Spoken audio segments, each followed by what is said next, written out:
akan menyebarkan pemahaman tentang penerapan budaya positif.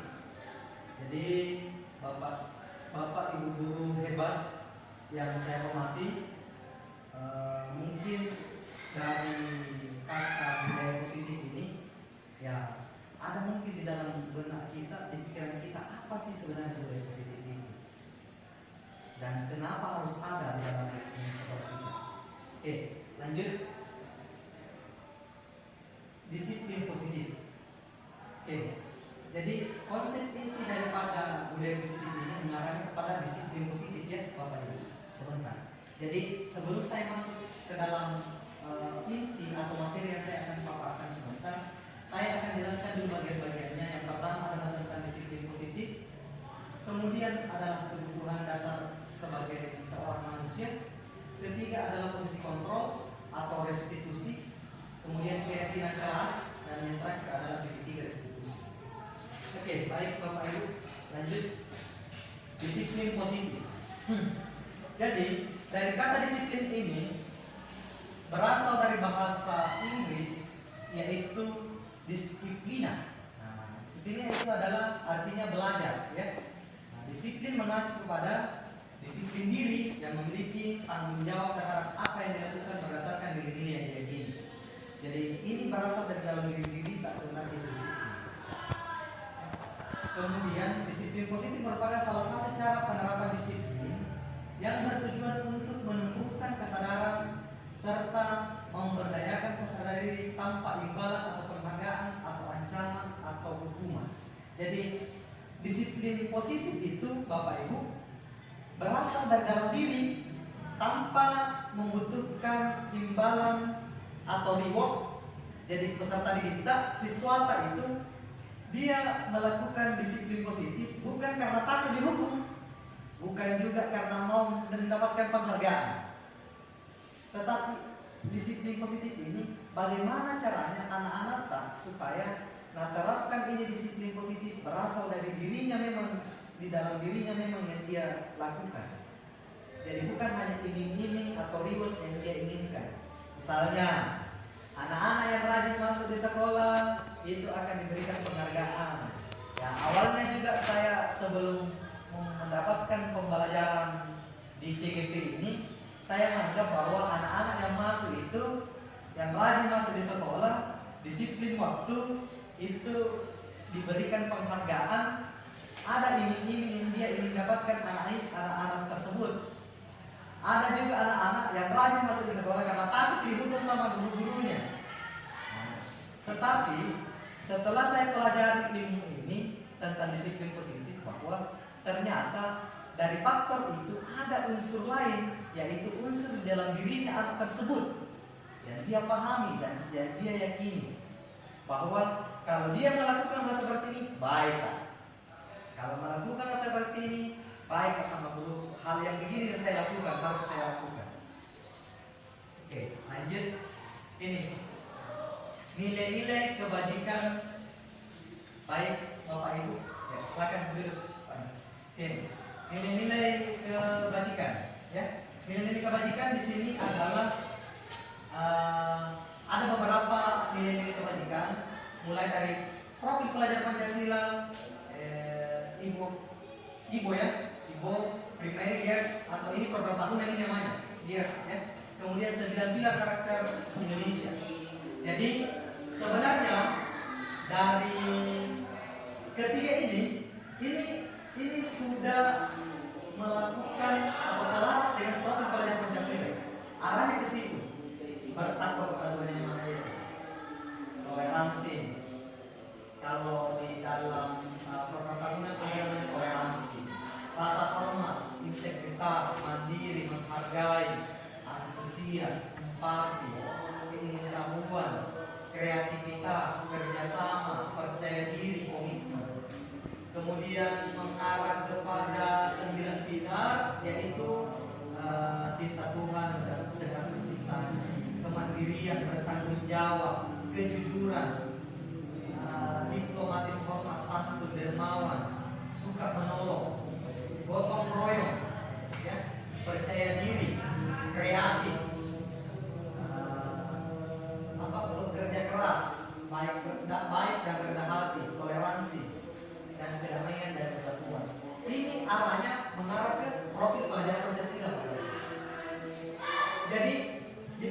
modul pelajaran Pancasila ini di dalamnya terdapat beberapa nilai, yaitu beriman kepada takwa, beriman dan bertakwa kepada Tuhan Yang Maha Esa, berakhlak mulia, berkebinekaan global, gotong royong, mandiri, bernalar kritis dan kreatif. Ini mungkin sudah Bapak ini sudah sudah tertanam di pemikiran kita masing-masing, karena ini sudah kita terapkan dalam kurikulum Merdeka. Oke, lanjut. Selanjutnya, hukuman, konsekuensi, dan restitusi. Sebenarnya Bapak Ibu, siswa kita, peserta didik kita itu tidak bisa dihukum, tidak bisa juga dikasih konsekuensi. Yang bisa dilakukan adalah restitusi. Ya. Kenapa berkata begitu? Karena di dalam hukuman itu terdapat dampak daripada siswa itu. Apa dampaknya? Siswa itu apabila diberikan hukuman, maka ia bisa tertekan batinnya, psikisnya, dan tidak lagi semangat dalam belajar. Kemudian hukuman yang di atas ini di PowerPoint itu dilakukan secara tidak terencana, tiba-tiba. Misalnya anak datang terlambat, sini dulu, kenapa bisa terlambat? Langsung saja, ini lapangan 10 kali. Itu hukuman. Tidak boleh seperti itu. Kemudian murid tidak tahu apa yang akan terjadi dan tidak dilibatkan.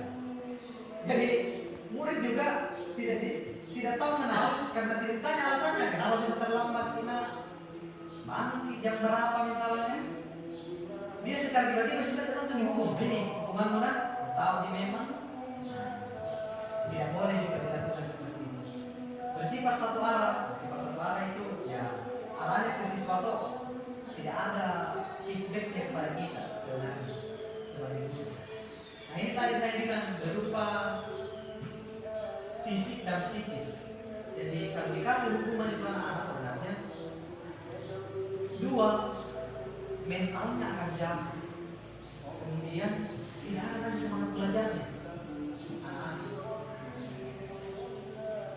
Kemudian konsekuensi. Konsekuensi adalah terencana, disepakati sesuai aturan, murid tetap tidak dibuat nyaman, kemudian sikap guru memulihkan murid selalu. Jadi ini juga konsekuensi tidak diperbolehkan, tidak diperbolehkan untuk melakukan hal ini. Tetapi kadang-kala memang kita seorang guru biasa lupa hal yang seperti ini. Dan saya anggap bahwa manusia memang itu ya tidak mungkin yang namanya kesalahan. Tetapi yang kita inginkan bahwa pembelajaran kita harus berpihak kepada murid. Itu intinya. Jadi arahnya supaya anak-anak berpihak kepada muridnya, restitusi. Ini yang saya diinginkan. Kita harus membuat restitusi. Restitusi adalah proses menciptakan kondisi bagi murid untuk memperbaiki kesalahan. Kemudian proses yang kolaboratif mengajarkan murid untuk mencari solusi sendiri. Ini bagus ini restitusi. Oke, kita lanjut kepada konsep daripada restitusi ini.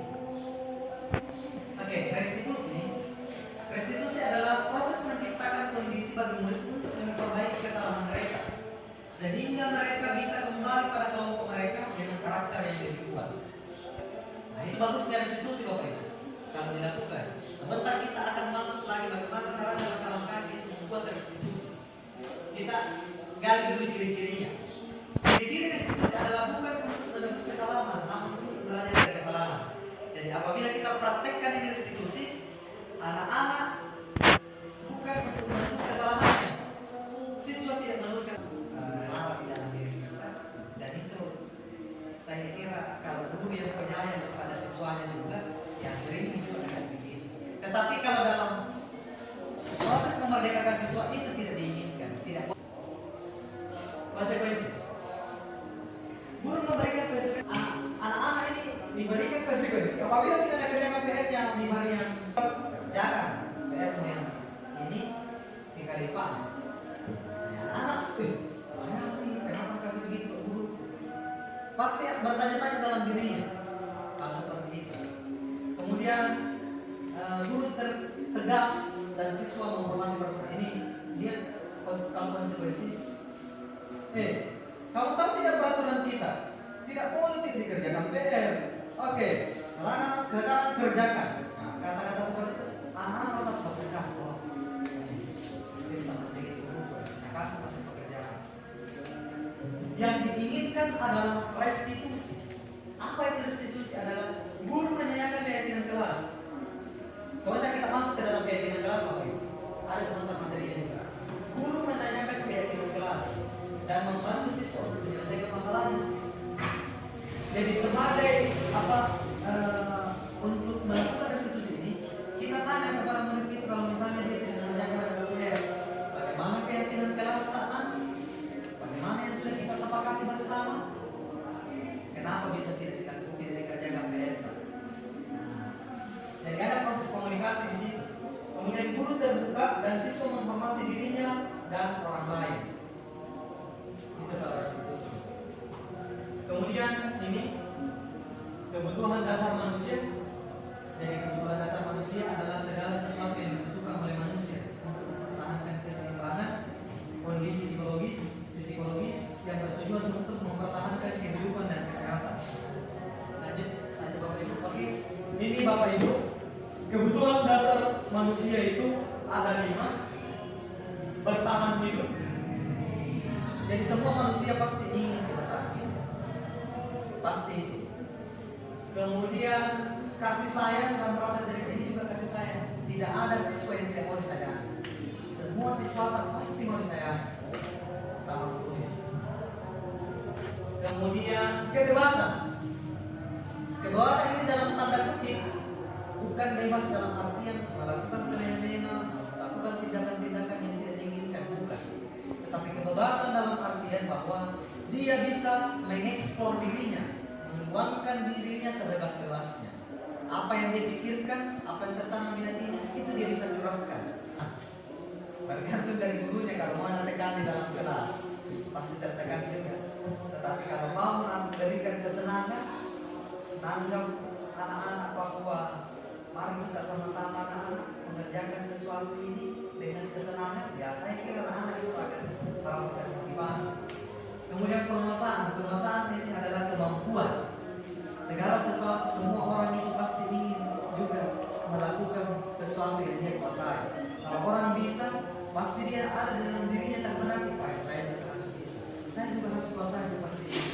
Kalau orang misalnya dia tahu kerjakan misalnya model-model pembelajaran seperti ini, pasti termotivasi. Baik, harus kami pakai model-model seperti ini supaya orang lain siswa tertarik juga. Oke, itu dia 5 kebutuhan dasar. Kemudian ini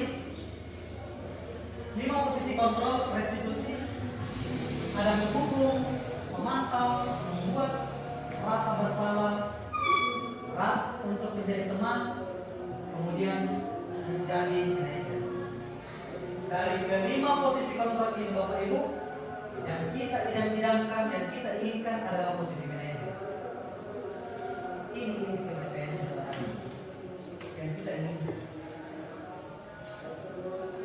Oke, lanjut Bapak Ibu. Sini contohnya atau penerapannya. Menghukum berarti patuhi aturan sekolah, selalu berdiri di depan barisan. Itu kalau kata menteri. Kemudian pemantau, kamu sadar melanggar apa peraturan dan konsekuensinya. Kemudian membuat rasa bersalah. Berapa kali bu guru harus memberitahu kamu? Bu guru kecewa sama kamu. Itu kalimat-kalimatnya Bapak Ibu. Kemudian teman, ayolah yang tertib, buat guru bangga. Kali ini tidak apa-apa kamu salah. Saya kira Bapak Ibu juga pernah berada di posisi ini. Kita berada seperti teman pada peserta ini. Jadi kalimatnya manajer, apakah kamu tahu kesalahanmu? Nah, ini dia ditanya, apa kesalahanmu? Jadi anak bertanya ini, kesalahanmu ini. Kemudian kira-kira bagaimana kamu akan memperbaiki kesalahan ini? Jadi apabila siswa sudah tahu kesalahannya, dia sendiri yang memperbaiki dirinya. Kalau muncul ini pertanyaan, kalau muncul ini pertanyaan teman, ini kan dia sendiri itu yang terbuka dalam hatinya. Oh begini kan, oh ternyata kesalahanku seperti ini. Baik Bapak Ibu, mari kita nonton video sama-sama tentang video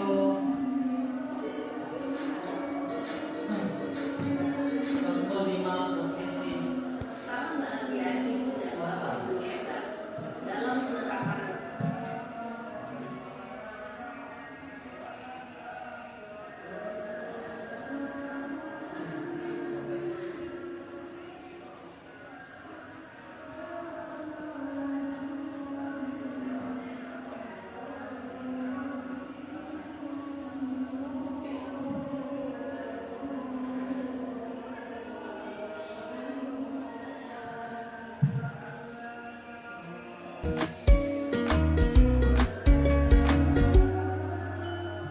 Salam bahagia ibu dan bapak guru hebat.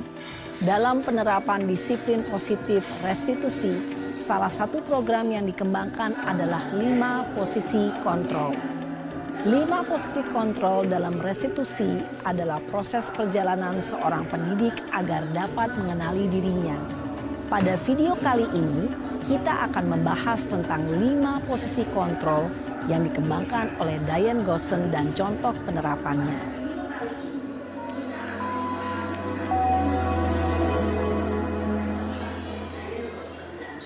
5 posisi kontrol itu adalah 1. Posisi penghukum. 2. Posisi pembuat merasa bersalah. 3. Posisi teman. 4. Posisi pemantau atau monitor. Dan 5. Posisi manajer. Untuk lebih memahami kelima posisi tersebut, mari kita saksikan kasus Naren yang terlambat hadir 20 menit di sekolah dan melihat bagaimana kelima posisi kontrol dalam menghadapi masalah tersebut.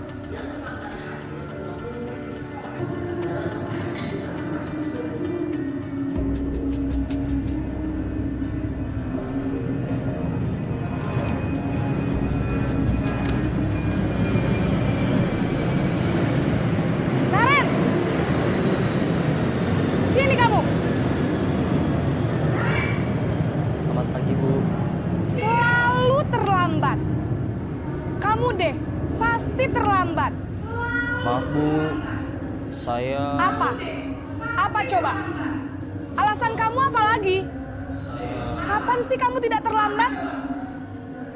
Malas sekali ya kamu jadi anak. Saya... Dasar pemalas. Gak kapok-kapok sih kamu. Sudah berapa kali terlambat? Sana, kamu keliling lapangan basket 2 kali. Kenapa saya harus keliling lapangan basket, Bu? Kenapa? Kamu mau lawan ibu? Berani-beraninya jawab. Sudah terlambat, masih berani jawab pula. Sekarang, keliling lapangan basket 5 kali sekalian. Biar kapok. Cepat, pergi sana ke lapangan basket. Posisi penghukum biasanya berbicara dengan nada tinggi, menghardik, menunjuk-nunjuk, menyakiti, dan menyindir. Hukuman bisa berupa fisik maupun psikis.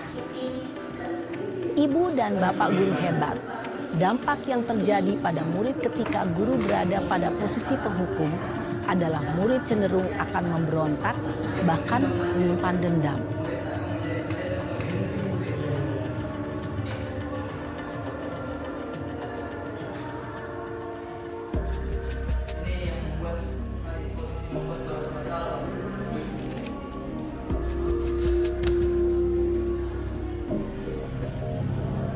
Naren,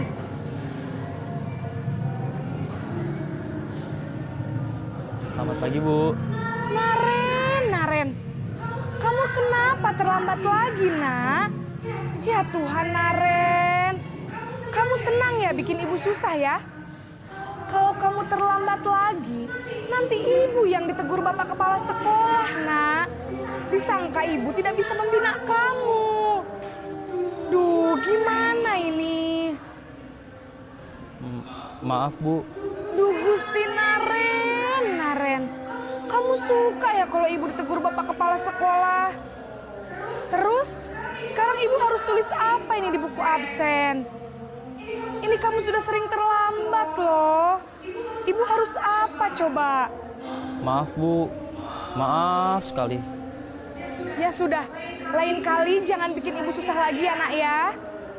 Ibu tidak akan kuat lagi kalau kamu begini terus.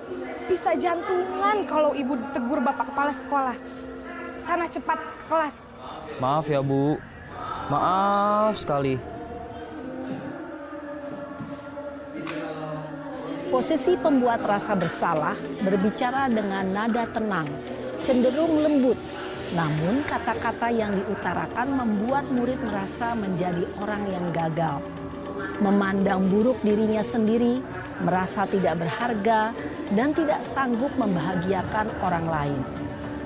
Ketika guru mengambil posisi pembuat rasa bersalah, murid akan menganggap dirinya yang bersalah dan ia akan menyimpan emosi negatif tersebut di dalam dirinya.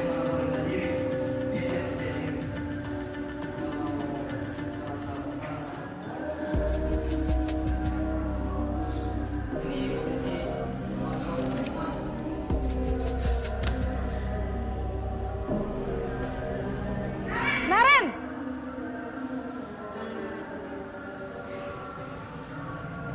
Selamat pagi, Bu. Wah, sudah jam berapa ini nak? Terlambat lagi ya sayang. Iya, Bu. Habis ibu saya lupa bangunkan saya, Bu. Kamu malah menyalahkan ibu kamu. Kamu bukannya anak yang larinya paling kencang. Kok terlambat sih? Iya, Bu. Saya memang terlambat bangun tadi. Jadi, biarpun saya lari kencang, tetap gak kekejar, Bu. Ya sudah sana, nanti lain kali larinya lebih kenceng lagi ya. Biar gak terlambat lagi. Bikin seneng ibu, demi ibu. Bisa kan? Bisa lah, Bu. Ya sudah sana masuk kelas. Ibu beresin urusan absen kamu. Kamu ini ada-ada saja. Dalam posisi teman, guru berbicara dengan nada suara ramah, akrab, cenderung bersenda gurau untuk menjaga suasana tetap santai. Murid akan merasa senang, aman, dan akrab dengan guru. Identitas yang tercipta adalah identitas sukses atau berhasil. Namun, perlu diingat, karena ini masih dorongan eksternal, maka ada faktor ketergantungan dari murid kepada orang tertentu. Di sini guru absennya, sehingga di lain waktu murid bisa berperilaku baik, namun hanya kepada orang-orang tertentu saja.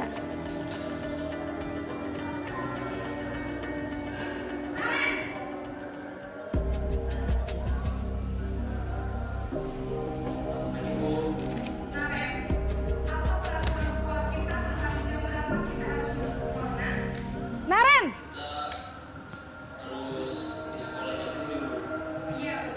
Selamat pagi, Bu. Naren, apa peraturan sekolah kita tentang jam berapa kita harus masuk sekolah, nak? Kita harus di sekolah jam 7, Bu. Iya betul, sekarang sudah jam 7.20. Naren sudah tahu konsekuensinya jika terlambat hadir. Paham, Bu. Saya harus tinggal kelas pas jam istirahat selama 20 menit. Iya benar, konsekuensinya demikian. Jadi nanti jam 9.30 pas istirahat, kamu harus tinggal di kelas, kerjakan tugas tambahan untuk ketertinggalan kamu, ya? Baik, Bu. Posisi pemantau mengandalkan penghitungan atau data untuk mengontrol murid. Guru mengarahkan murid berdasarkan peraturan dan konsekuensi. Seorang pemantau menunjukkan bahasa tubuh dan ekspresi wajah yang datar dan cenderung formal.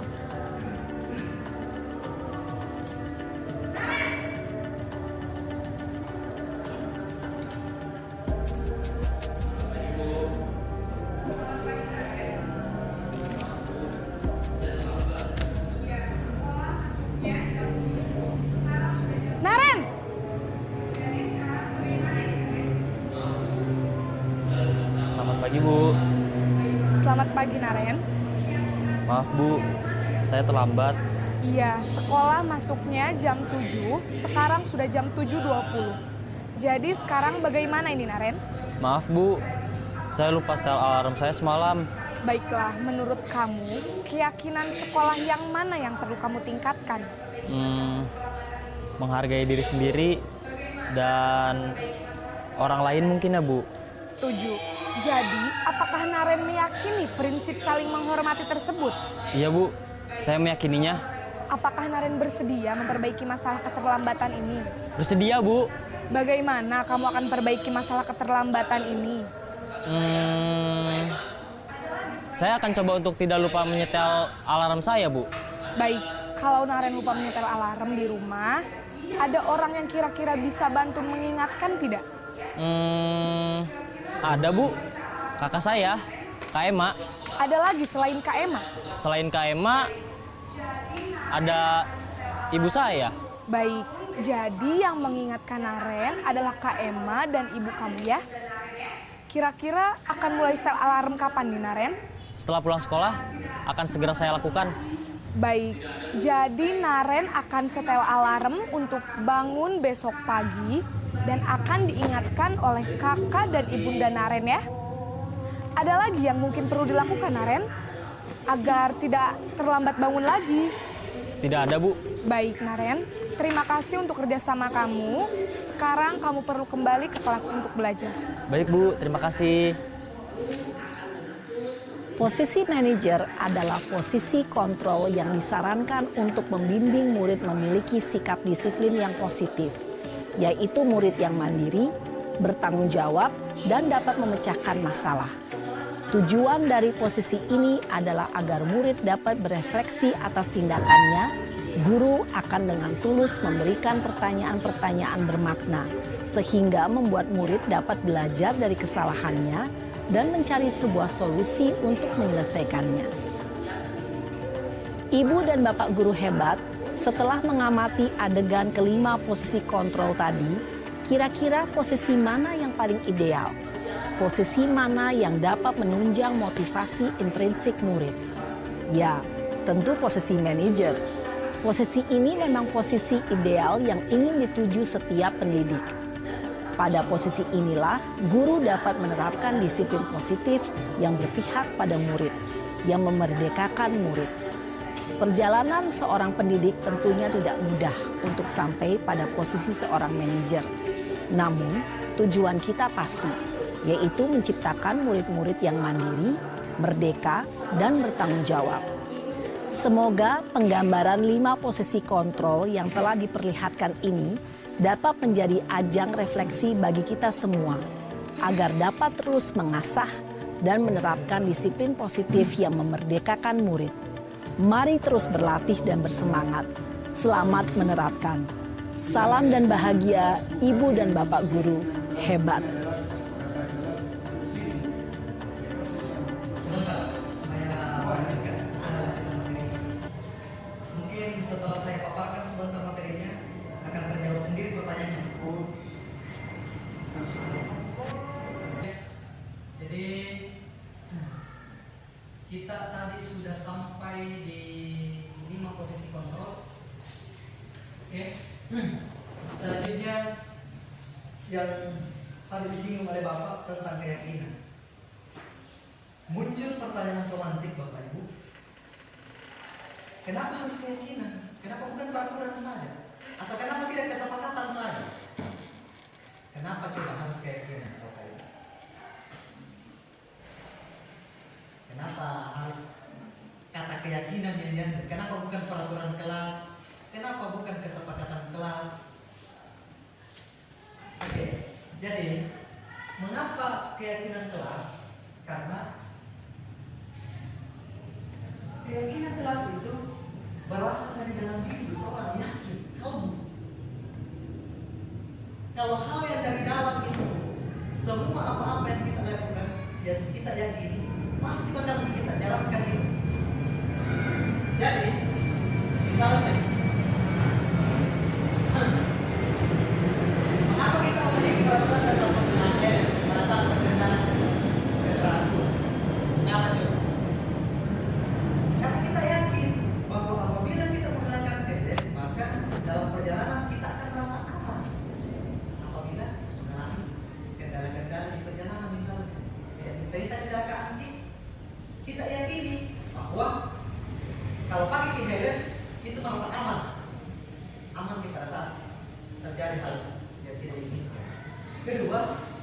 Mengapa kita melakukan memiliki peraturan penggunaan masker dan mencuci tangan setiap hari?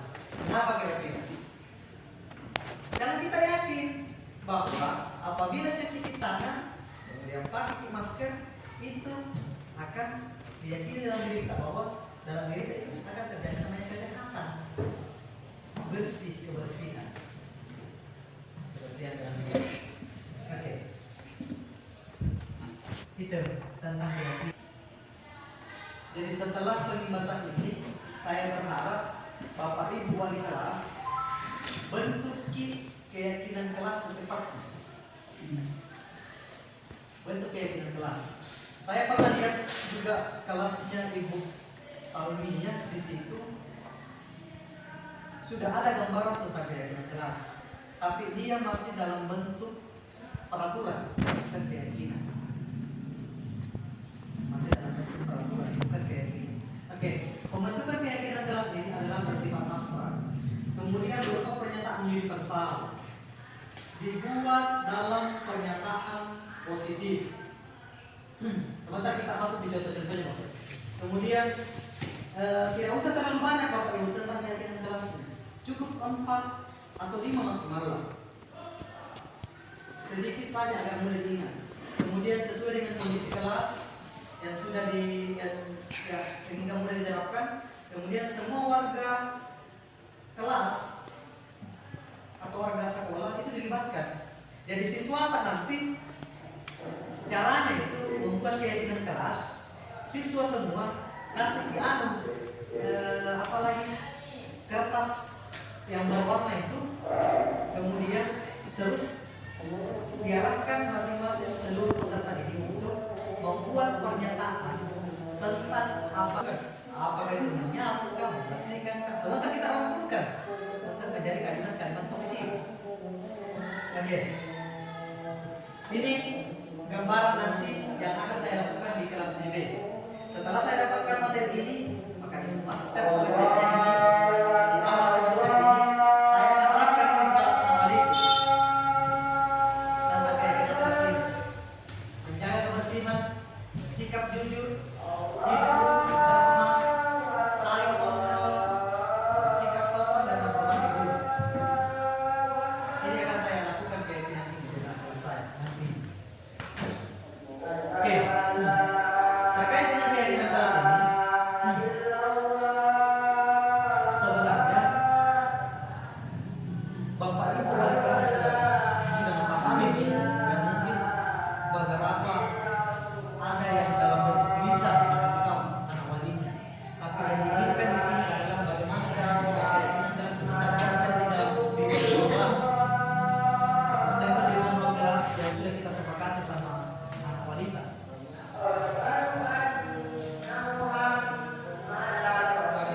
Ini selanjutnya segitiga restitusi. Yang tadi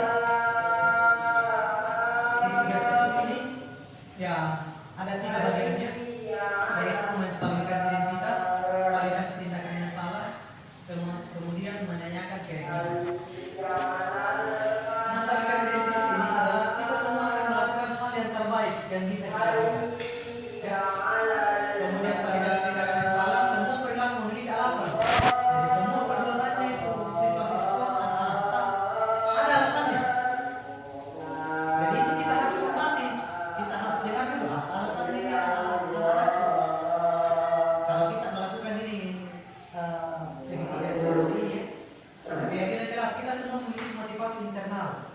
Jadi di dalam diri kita sebenarnya apabila sudah tertanam tadi tentang keyakinan kelas bahwa kita akan lakukan itu kita pasti akan melakukannya karena berasal dari dalam internal kita, dalam diri kita, bukan pengaruh dari luar.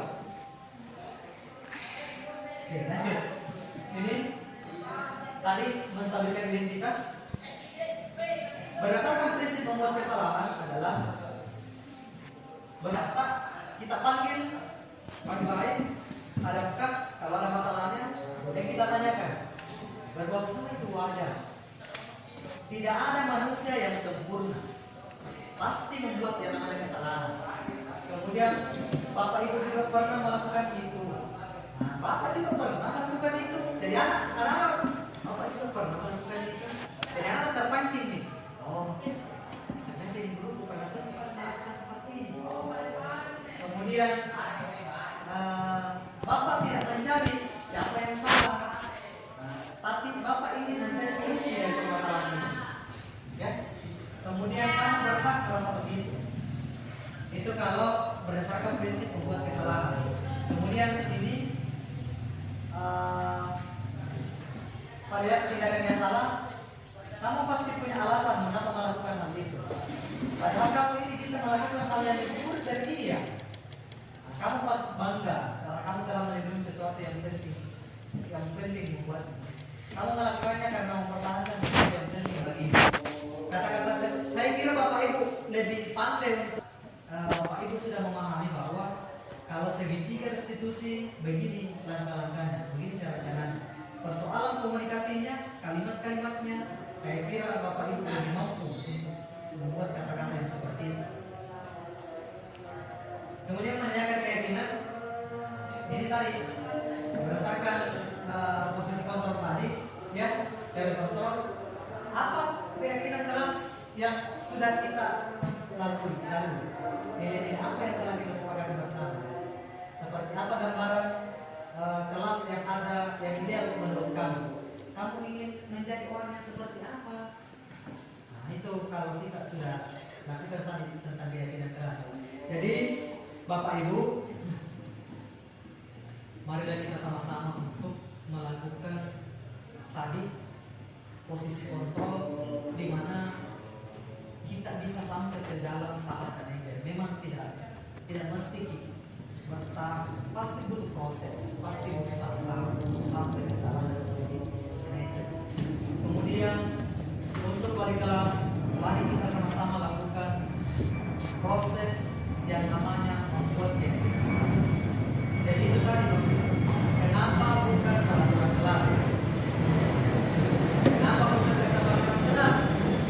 Kenapa harus keyakinan kelas? Karena kata keyakinan itu berasal dari dalam diri seseorang. Bila dalam diri seseorang yang kita lakukan, kita ingin membuat hal yang benar, itu pasti akan tercapai.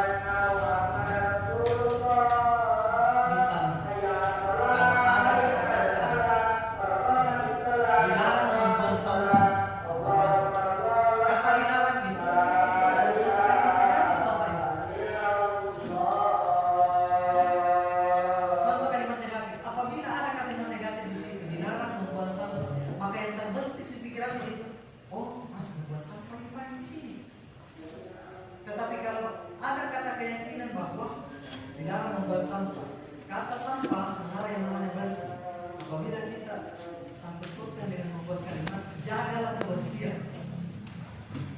Maka kita di dalam diri kita itu sama-sama itu, oh harus dijaga yang namanya kebersihan ini. Itu mungkin Bapak Ibu untuk pertemuan kita kali ini tentang budaya atau diskusi positif. Siapa tahu Bapak Ibu masih ada atau ada yang ingin ditanyakan, bisa terkait dengan disiplin positif ini. Dan saya kira imbasnya itu tadi, mari kita sama-sama untuk menjalankan disiplin positif ini.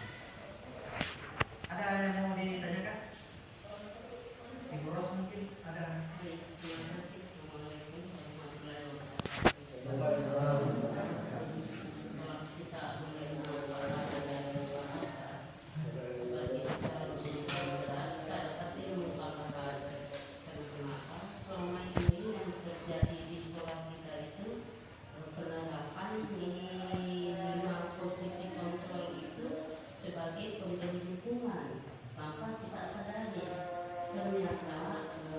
Konsekuensi dari yang kita buat itu akan terasa pada siswa kita. Mungkin pada saat itu tidak ada nampak, tetapi karena kesenian berdarah ini terbentuk. Kenapa setiap anak kalau kita itu berbuat lagi? Mungkin itu tadi penerapan yang kita terapkan itu mungkin salah. Nah sekarang seandainya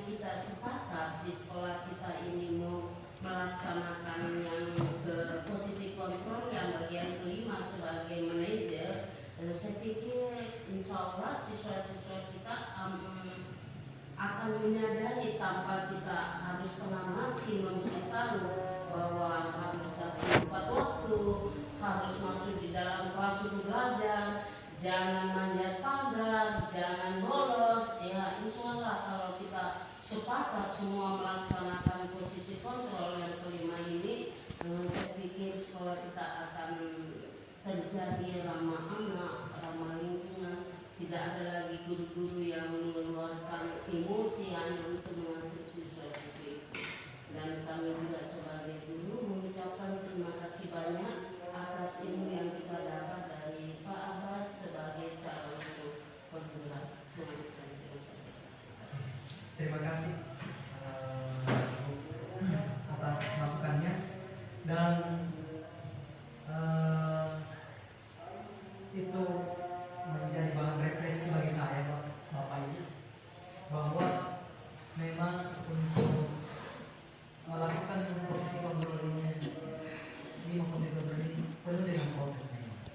Jadi tidak langsung kita menanjak ke yang namanya menanjak. Tetapi itu tahap demi tahap pasti akan kita lalui. Tetapi intinya arahnya itu tadi yang disampaikan oleh Ibu. Mari kita sama-sama, kalau kita sepakat, kalau dari Bapak Kepala Sekolah, Wakasek, kemudian kita guru-guru sepakat saling merangkul untuk melakukan ini, saya kira itu akan Bapak Ibu. Oke, saya kira terima kasih Bapak Ibu telah meluangkan waktunya, dan saya meminta tidak bosan-bosannya, karena mungkin dari waktu ke waktu dan waktu untuk pembahasan selanjutnya saya akan berbagi lagi, karena kita di grup penggerak memang diinginkan untuk berbagi, Bapak. Apa yang didapatkan di situ tidak tinggal diam di dalam diri kita, tetapi orang lain juga harus tahu. Ya, bentuknya seperti ini, presentasi di dalam kelas. Tapi saya kira Bapak Ibu dalam kondisi seperti ini, mungkin Bapak Ibu atau guru-guru yang lain juga punya kesibukan yang lain dan yang datang hari ini. Saya harap dan saya berharap mudah-mudahan di pertemuan-pertemuan yang saya akan lakukan itu bisa disempatkan lagi, dan saya ucapkan terima kasih banyak Bapak Ibu, dan mudah-mudahan setelah pelimbasan ini kita sama-sama bisa praktekkan di dalam lingkungan sekolah kita. Demikian dari saya, Bapak Ibu. Saya tutup presentasi kali ini dengan ucapan alhamdulillah, dan saya akhiri wabillahi taufiq wal hidayah. Assalamualaikum warahmatullahi wabarakatuh.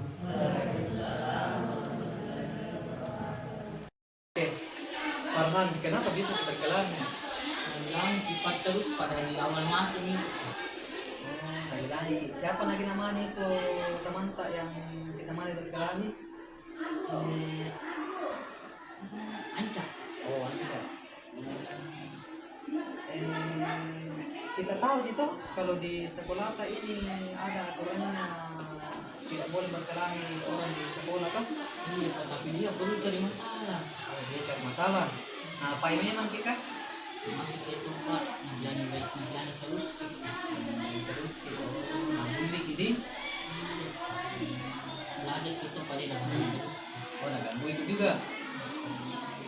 Ya, tapi yang namanya juga itu memang perkelahian itu banyak dilakukan juga siswa lain.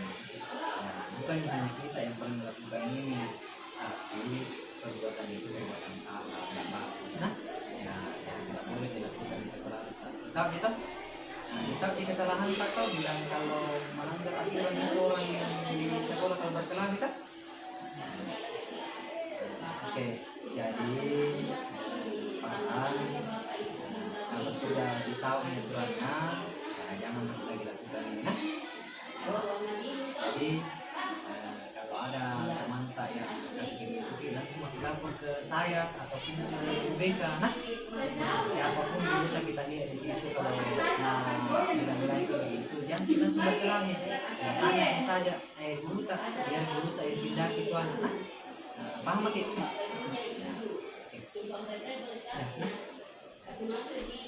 Saya merasa bersalah atas kelakuan saya karena telah mengajak teman saya berkelahi, dan saya sadar bahwa kita lebih bersabar dan menaati peraturan sekolah serta tidak bersikap secara sembrono.